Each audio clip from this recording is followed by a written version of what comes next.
Ya, selamat datang kembali di channel Anak Psikologi UNS.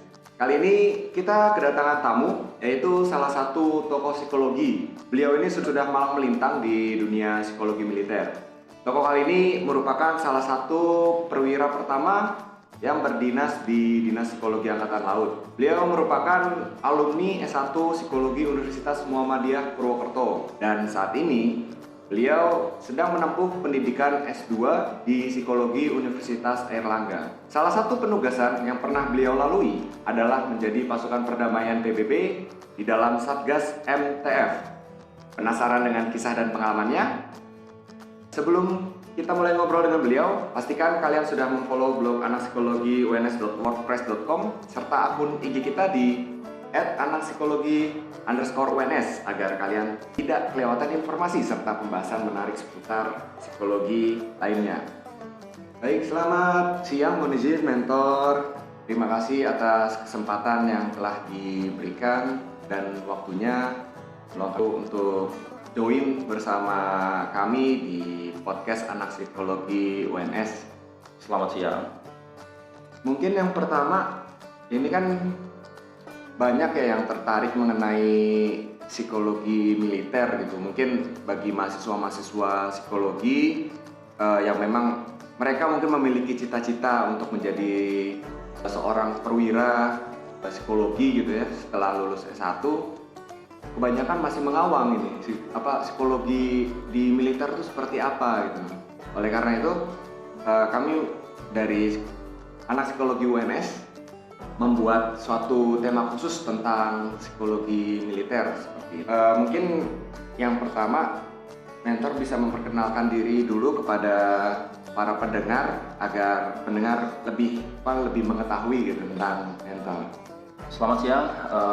Terima kasih sudah diberikan kesempatan untuk sharing di kesempatan yang luar biasa ini. Yang pertama, saya ingin memperkenalkan diri dulu. Nama saya Bayu Murti, pangkat Kapten Laut Khusus. Saya alumni Fakultas Psikologi Universitas Muhammadiyah Purwokerto, angkatan 2005, lulus 2009. Kemudian kalau di militer, saya alumni pendidikan pertama prajurit karir TNI tahun 2010. Saat ini saya berdinas di Dinas Psikologi TNI Angkatan Laut. Mungkin cukup atau asal saya dari Kabupaten Banyumas atau orang lebih dikenal dengan Kota Purwokerto.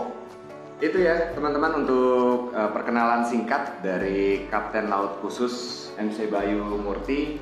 Seperti yang telah saya sebutkan sebelumnya, sekarang berdinas di Dinas Psikologi Angkatan Laut. Nah, berbicara mengenai Kota Purwokerto ya, Kota Purwokerto ini memiliki sejarah panjang mengenai dunia tentara ya. Bahkan banyak tokoh-tokoh militer yang dilahirkan di sana, betul? Betul. Jadi di sana tuh memang banyak tokoh-tokoh militer yang cukup terkenal, bahkan juga sejarahnya juga tertulis, dan memang kota di sana itu banyak yang berminat untuk menjadi abdi negara, baik itu TNI ataupun Polri. Nah, apakah itu yang menarik minat seorang Kapten Bayu ini untuk menjadi seorang militer, atau ada latar belakang tersendiri atau dorongan dari orang tua dan lain sebagainya? Kalau mengenai minat, memang dari awal saya berangkat dari anak kolong ya. Bapak saya juga tentara, kakek saya polisi, Brimob waktu itu, dan memang hal itu yang mendorong saya untuk mengikuti jejak kakek dan orang tua saya. Jadi saya sudah terbiasa dengan kehidupan disiplin, dan bahkan saya mulai mendaftar dari lulus SMA waktu itu. Tapi karena belum rezeki, saya memutuskan untuk kuliah, dan setelah kuliah saya masih berjuang dan berusaha untuk bisa jadi abdi negara, dalam hal ini jadi tentara. Oh, luar biasa, berarti kurang lebih sama ini sama admin. Nah, terkait dengan kuliah ini Mujin, kenapa memilih psikologi gitu? Kenapa nggak yang lain, jalur lain untuk masuk menjadi tentara? Apakah ada motivasi khusus? Nah, jadi gini, waktu saya gagal setelah lulus SMA itu, saya gagal meraih cita-cita saya. Kemudian saya banting setir melaksanakan plan B saya. Plan A gagal, saya melaksanakan plan B untuk mengambil mata kuliah atau memutuskan untuk kuliah. Karena memang sudah UMPTN waktu itu namanya ya, udah tidak memungkinkan lagi. Akhirnya saya kuliah di kampus swasta. Yang harus saya lakukan selanjutnya adalah saya menentukan jurusan. Nah, waktu itu jurusan yang karena memang dari awal tidak ada niatan untuk kuliah, jadi saya bingung menentukan jurusan. Nah, saya balik lagi ke cita-cita saya, niatan saya untuk mendaftar tentara itu apa. Terus kemudian saya browsing saya lihat jurusan-jurusan yang dibutuhkan tentara setiap tahun. Kemudian saya lihat di situ peluang ataupun mungkin kemungkinan-kemungkinan yang nantinya banyak saingan atau tidak, saya mengambil psikologi waktu itu. Akhirnya saya menentukan untuk mengambil psikologi. Sebelum saya mendaftar, saya pastikan dulu banyak cowoknya apa ceweknya. Ternyata banyak ceweknya, berarti kesempatan saya itu lebih besar, karena mungkin ya nanti itu pikiran saya waktu itu, yang mendaftar saat waktu itu mungkin kebanyakan cewek. Jadi ya udahlah, saya ambil psikologi aja, mungkin kesempatan besar untuk saya nantinya ketika saya lulus kuliah untuk mendaftar tentara lagi. Jadi berarti psikologi ini memiliki chance atau kemungkinan yang sangat besar gitu ya untuk masuk menjadi seorang tentara, dengan kemungkinan tiap tahunnya itu program studi psikologi selalu dibuka ya. Betul. Untuk apa? Untuk menjadi tentara. Betul. Nah, ini kita mulai masuk nih mengenai pengalaman atau penugasan. Pengalaman atau penugasan apa saja sih yang telah dilalui gitu selama menjadi seorang perwira TNI Angkatan Laut? Pengalaman banyak ya, jadi yang paling menarik ketika kita jadi tentara, background kita psikologi adalah yang kita akan nanti melaksanakan fungsi yang PIO banget, itu namanya seleksi, atau biasa kalau kita kenal itu istilahnya werving, itu artinya seleksi ya. Dan seleksi itu kita lakukan di seluruh Indonesia. Otomatis kita akan pergi ke tempat-tempat yang belum pernah kita kunjungi, mulai dari Sabang sampai Merauke. Itu pengalaman yang menarik yang pertama ketika kita bergabung di dunia tentara. Terus kemudian yang kedua, pengalaman menarik yang kedua, kita akan mendapatkan pengalaman layar dengan kapal perang. Itu nanti di dalamnya banyak sih, mulai dari bakti sosial ataupun nanti yang kerjasama dengan Kementerian Pemuda Olahraga. Ada kegiatan namanya Lintas Nusantara Pemuda dan Remaja Bahari, atau mungkin nanti mendukung latihan Angkatan Laut yang namanya Armada Jaya. Itu kita juga selalu terlibat di situ. Terus yang ketiga, ada penugasan baik itu di dalam negeri ataupun di luar negeri, baik itu yang sifatnya psikologi tanggap darurat, psikological first aid begitu, atau mungkin ke luar negeri, bisa jadi kita bergabung dalam pasukan perdamaian di Lebanon ataupun di Afrika. Itu seperti itu, selalu ada kesempatan dan peluang untuk memberikan kita pengalaman yang lebih.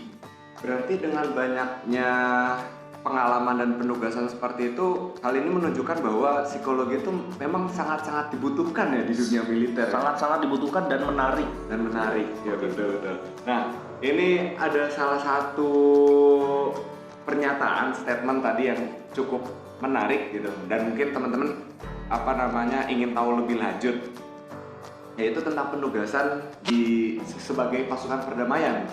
Nah, itu mungkin pernah ada pengalaman tersendiri yang bisa diceritakan? Kalau tidak terkait dengan psikologi, jelas ya itu kita beradaptasi dengan tempat baru, orang baru, lingkungan baru, budaya baru dan lain-lain, dan itu sangat menarik buat saya secara pribadi. Yang kedua, kalau masalah psikologi, di sana kita terlibat dalam, jadi waktu itu kan kita di Lebanon itu berhubungannya selain dengan satgas yang di darat, kita kan di Satgas Laut ya, yang di darat kita berhubungan, kita juga berhubungan dengan kedutaan di sana, kedutaan Indonesia di sana, KBRI. Nah, saat itu KBRI itu sedang melakukan seleksi terhadap calon sekretarisnya Pak Dubes. Kita sebagai orang psikologi dilibatkan waktu itu dalam proses seleksinya, proses wawancaranya, kita bikin interview guidance-nya, terus kemudian kita seleksi administrasi atau berkas-berkasnya berupa CV-nya atau biodatanya, seperti itu. Itu saya terlibat sampai 2 kali melakukan wawancara, dan wawancara itu terhadap local people, orang Libanonnya, bukan orang Indonesia loh, orang Libanonnya, jadi staf kedubes sama yang waktu itu staf bagian ekonomi. Itu kita terlibat, dan itu yang menurut saya sangat menarik secara keilmuan, karena saya mau tidak mau melakukan pengayaan psikologi, belajar dengan orang-orang di sana tentang sistem atau pola seleksinya, dan juga berinteraksi dengan baik itu calon ataupun orang staf KBRI-nya, seperti itu. Berarti ilmu psikologinya tetap terpakai mungkin ya selama penugasan di Satgas MTF Lebanon itu. Iya, kalau ilmu psikologi di luar itu ya, tapi kalau di dalam kita selalu dioptimalkan untuk melakukan pembinaan psikologi prajurit. Jadi tugas kita di sana sebagai perwira psikologi itu adalah memastikan prajurit itu dalam kondisi siap untuk melaksanakan tugas. Tidak ada masalah yang kaitannya dengan psikologis, karena kan rentangnya lama, 13 bulan. jauh dari keluarga, budaya yang berbeda dan lain-lain, kompleks permasalahannya. Nah, kita sebagai orang psikologi itu tugasnya adalah melakukan dukungan psikologi supaya prajurit itu siap melaksanakan tugas. Macam-macam metodenya, bisa dengan kita membuat kegiatan yang menyenangkan, rekreasi, ataupun kita bisa memberikan kegiatan yang sifatnya pribadi, konseling, ataupun dan lain-lain. Itu banyak yang bisa kita lakukan secara psikologi. Berbicara mengenai militer, tentu kita tidak akan lepas dengan pandangan atau stigma di masyarakat bahwa orang prajurit itu pasti pergi berperang. Nah, ini bagaimana dengan seorang perwira psikologi ketika berangkat menjadi pasukan perdamaian? Apakah terlibat dalam kontak langsung atau seperti apa? Jadi supaya lebih ada gambaran, saya sharingkan dulu tentang tugas kapal perang di sana. Jadi tugas kapal perang di sana itu adalah melakukan maritime interdiction operation. Jadi istilahnya itu pemeriksaan kapal di laut untuk menjaga supaya tidak ada pelanggaran di wilayah territorial waternya Lebanon, atau ada penyelundupan senjata. Itu yang diwaspadai sih. Jadi kehadiran kita di laut itu menjadi semacam kayak penjaga lautnya Lebanon, karena kekuatan angkatan laut di sana itu belum mumpuni untuk melaksanakan tugas jaga laut atau pada saat cuaca buruk. Kalau untuk kontak langsung, jadi sebenarnya pasukan perdamaian itu adalah sebagai pembatas atau penengah supaya tidak terjadi konflik. Nah, terkait dengan hal tersebut, ya misalkan ada konflik yang terjadi seperti yang sedang viral di berita saat kita kemarin itu, ada pasukan perdamaian, yaitu sudah menjadi dalam tanda kutip resiko sebagai prajurit. Jadi kalau misalkan ada kontak langsung, ya perwira psikologi terlibat di dalamnya karena include on board di kapal. Seperti itu. Cukup menarik ya mengenai bagaimana pengalaman selama berdinas atau satgas sebagai pasukan perdamaian NTF di Bali. Nah, ini mungkin ada juga beberapa pertanyaan mengenai apa aja sih keuntungan yang didapatkan gitu ya ketika menjadi seorang perwira psikologi, khususnya di TNI AL yang berkaitan dengan pengembangan profesi psikologi atau lain sebagainya. Oke, kalau benefit atau keuntungan itu yang pertama, kita bekerja itu linear dengan ilmu psikologi itu dalam aplikasi atau penerapannya di lingkungan militer. Bedanya di situ. Tapi kalau ngomong masalah linear nggak linear sekali. Linear sekali. Terus yang kedua, selama saya berdinas mulai dari 2010 sampai 2020 saat ini, itu banyak sekali pengayaan psikologi yang saya dapatkan, baik itu melalui seminar, pelatihan ataupun workshop. Nah itu. Terus yang ketiga, keuntungan yang ketiga adalah kesempatan untuk mendapatkan pengembangan ilmu pengetahuan dan teknologi. Dalam hal ini kita dapat beasiswa mulai dari tingkat S2 sampai tingkat S3. Itu keuntungannya menurut saya 3 hal itu yang paling, ya dalam tanda kutip, mungkin di luar sana belum tentu ada kesempatan seperti ini. Berarti sembari bekerja gitu ya, sembari menjadi seorang prajurit, kita juga tetap diakomodasi gitu ya untuk mengembangkan keilmuan atau keprofesian kita di bidang psikologi dengan adanya beasiswa, dengan adanya diikutkan workshop, latihan dan lain sebagainya. Betul. Nah, mungkin ada juga yang masih bertanya-tanya, sebetulnya mereka itu mahasiswa atau mungkin yang sudah lulus ingin menjadi seorang perwira gitu ya, menjadi seorang TNI, masuk punya background sarjana S1, tapi masih bingung atau mungkin ragu gitu untuk masuk. Nah, ini kira-kira bagaimana sih cara untuk menjadi seorang perwira gitu melalui sumber sarjana? Kalau untuk hal itu, yang pertama, yang masih ragu-ragu silakan hilangkan keraguannya, karena kesempatannya itu sama semua orang, mau dari keluarga atau background keluarga apapun, kemudian mau dari sumber atau lulusan apapun, negeri ataupun swasta, itu kesempatannya sama. Yang jelas ketika kita lolos seleksi, ketika kita mempersiapkan diri untuk melalui tahap-tahap seleksinya, itu insya Allah kalau memang rezeki, kalau memang kita siap dan layak, pasti akan lancar dan akan tercapai lah cita-citanya. Kemudian untuk yang sumber sarjana semuanya daftarnya sih ada ya, nanti silakan lebih jelasnya dibuka di website resminya recruitmenttni.mil.id. Jadi untuk jurusan-jurusan itu banyak yang sudah diakomodir, dan setahun itu ada 3 kali pendaftaran, yaitu SPAPK reguler. Reguler itu nanti sarjana sumber lulusannya macam-macam. Kemudian ada SPAPK atau Dikma PAPK tenaga kesehatan, itu khusus untuk tenaga kesehatan, dan yang ketiga adalah mahasiswa beasiswa.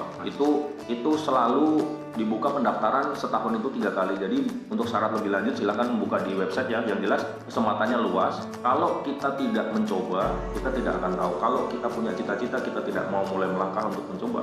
Nah, nanti ya penasaran sampai ini belum maksimal, kita nanti akan penasaran terus. Jadi saran saya untuk yang mahasiswa jangan takut bayangan, coba saja, daftar saja, kemudian lalui saja tahap seleksinya. Yang lebih lagi adalah persiapkan diri.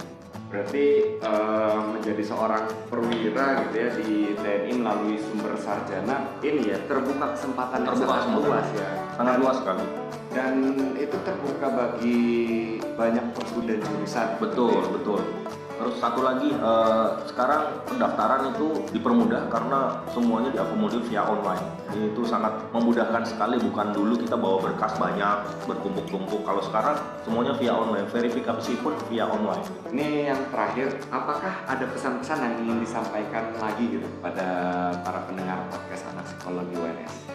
Bagi teman-teman yang ingin mendaftar ataupun yang punya cita-cita, sampai nanti kalian belum mentok, itu dicoba saja karena saya juga bisa diterima seperti sekarang ini, bisa meraih cita-cita yang saya inginkan dari kecil. Itu juga penuh pengorbanan dan perjuangan, dan bukan cuma satu kali daftar tapi beberapa kali, dan alhamdulillah saya bisa diterima. Intinya jangan takut bayangan, jangan memelihara persepsi yang tidak penting, maju saja, coba saja.